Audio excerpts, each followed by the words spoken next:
So, as we come to the end of another week, as we come to the end of this course around the storied world of the Bible, we this morning want to just pull it all together.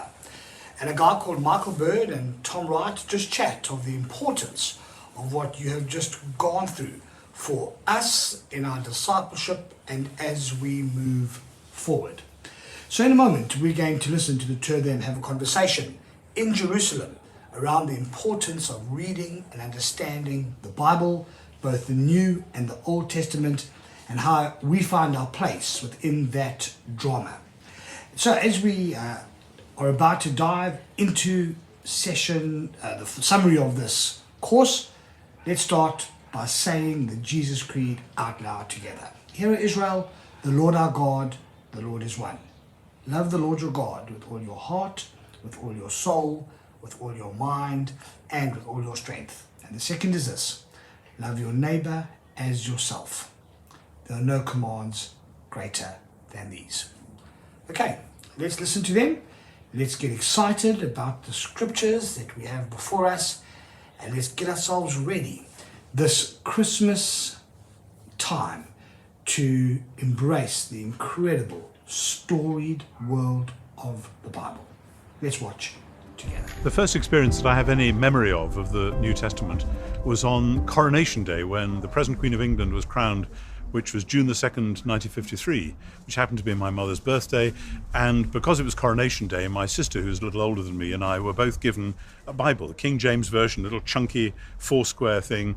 And I was only 4.5, and I'd only just learned to read, and so I was a bit overwhelmed by this thing. But I remember my sister and me sitting down on our bedroom floor and leafing through, and we found the shortest book, well, one of the shortest books, the letter to Philemon, towards the back of the New Testament, and we read it to each other, sitting there that morning. And I remember thinking, wow, we've made a start, something's going on here. And I didn't then start reading the Bible on a regular basis for another 6 or 7 years. But when I was about 11 or 12, somebody suggested I should start reading the Bible on a regular basis, and I've never seen any reason to stop. What about you? Well, for me, it was very different. I grew up in a very non-religious home in suburban Australia, where religion was just a non-entity. I caught glimpses and things from here around the place, what you see on TV or at the movies. But it wasn't until I joined the Australian Army that I had anything to do with it. You'd go to these Anzac Day memorial services, kind of like Veterans Day, where there would be some Bible readings and these things called Gospels and Epistles. I mean, it was just a foreign language to me. But then later on, I eventually visited a charming Baptist church in Sydney, and for the first time I heard the New Testament read and preached, and someone gave me my own New Testament, which was a lovely pink NIV, I remember, and reading that for the first time then set me on the journey of wanting to know more about Jesus. Now, we've obviously got our own personal stories about how we first came across the New Testament, but why should anyone be interested in the New Testament? Well, I think anyone who picks up the New Testament will find, if they give it a chance, that it is one of the most explosive books ever written. Of course, compiled from different writings, but it now forms one complete, rather strange, but very powerful book.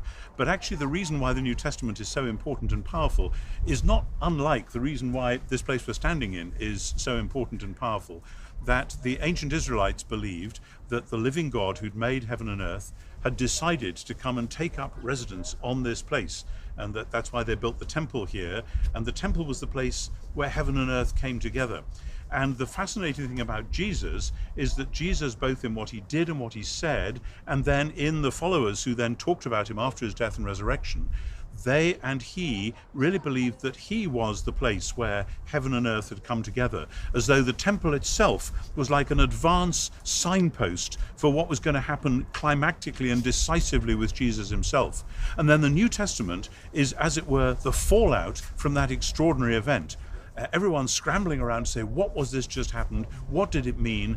And how does it affect who we are now? And then they discovered this even more remarkable thing, that as they were reading and as they were still writing and as they were wrestling with these issues, it was as though they themselves, in doing this amazing literary thing, were experiencing that coming together of heaven and earth. And they said this is because the Spirit, the Holy Spirit, who Jesus promised, is helping us and guiding us in both writing this book in the first place, and then as we read it and use it to help us to follow Jesus. So the reason why the New Testament matters is because Jesus matters. The reason Jesus matters is because he is the place and the means of heaven and earth coming together and revolutionizing everything from the world itself down to the details of our lives. So it's a Jesus and God thing. It's a Jesus and God and the Holy Spirit thing, and the New Testament enables us to be caught up in that drama and to make it real for ourselves.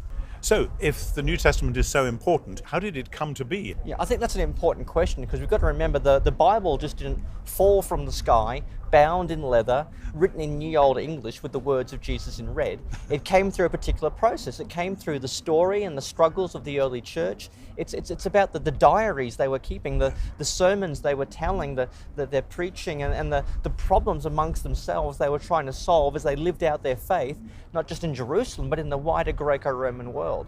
And what that tells me that is we've got to know something about that process. We've got to know what was going on in the early church for those very crucial first decades. But I think even more crucial than that is actually knowing the background story. It's not religion coming out of nowhere.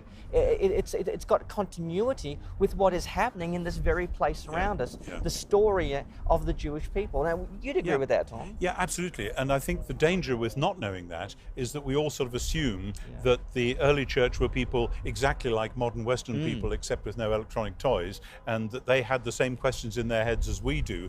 And some of them are the same, and some of them really aren't the same.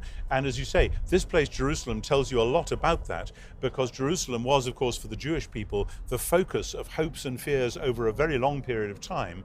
But particularly in the last 200 or 300 years before the time of Jesus, there were all sorts of movements of hope, of revolution, and then different armies coming in. 200 years before Jesus, the Syrians, and about 100 years before Jesus, the Romans, and squashing this place and saying, we're running it now. And the Jewish people saying, no, one day God is going to come and do a new thing. He's going to come and be king. Everything will be different. We will be rescued. And maybe God will sort out the mess of the whole world.